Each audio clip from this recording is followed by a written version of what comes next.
The sights and sounds of Nigeria this season is characterized by long queues at fuel stations and an astronomical increase in the cost of transport as a direct result. This has cast a dark cloud over the nation, as this conundrum seems to happen every Christmas season. What do you think can be done to resolve this ongoing issue?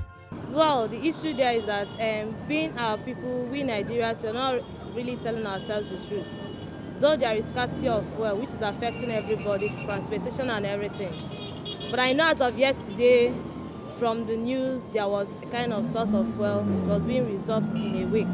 But still, the companies that are transporting people from here to the east and so many other places, they can't tell us the truth. They're still bent on there is no fuel. Increasing the price of fuel times 2 times 3 of transportation, and then telling us there is no fuel. Why there is fuel at affordable price? And they are still there telling us there is no fuel, there is no. The day we begin to tell ourselves the truth, that is the time we begin to succeed in Nigeria.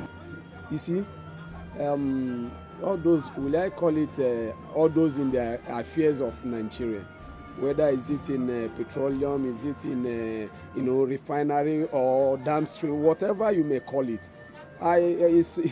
It's just appalling that we have graduates but then do like that, they are illiterate. It's truly, because things that you can manage, there is time, there is a schedule for everything. If like being an advisor to the government or have the opportunity, you make things moderate so that everything will work out as well planned.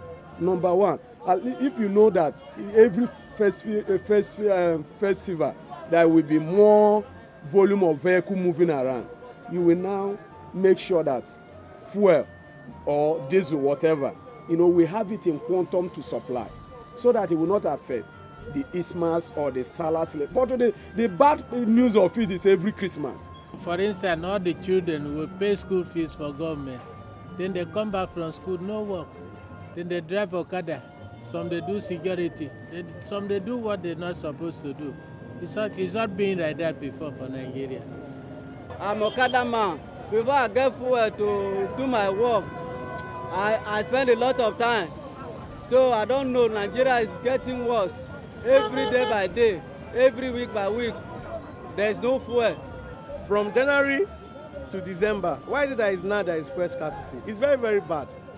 To me, I believe, is it a form of tribalism? Because I believe when Muslim was doing their own celebration, there was no form of fuel scarcity. Why is it that it is this Christmas that is fuel scarcity? You understand, you have to call this thing for justice. Very, very, very bad. Like we now, they are traveling to east, just transport, they are paying 8K to travel to the east. And of which in normal circumstances, meant to be like 4,000 or 3,500. Are they helping us? They're not really helping us. Sure, understand. So the federal government is doing nothing good for us. Total sense of reasoning. I think it's artificial. So it's man-made. It was perpetrated by some selfish Nigerians. So we can see it's a product of hoarding, and it's not going to last. Sometimes I just wonder what kind of a country we are in. I believe that I'm a Nigerian and I'm proud to be one, but sometimes it just amazes me how we keep having the same problem every time. Almost every year, there's hardly no year that we do not have fuel scarcity issues. So the question is, what are our leaders doing? The question is, when issues come like that, are there no ways for leadership to come together and have a lasting solution?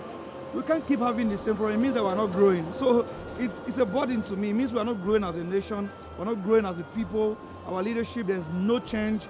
Tenor in, tenor out is the same problem every time. So it's a problem for me. So what I want to say is leadership to come together. Whatever the cause is, we have this fault in this country.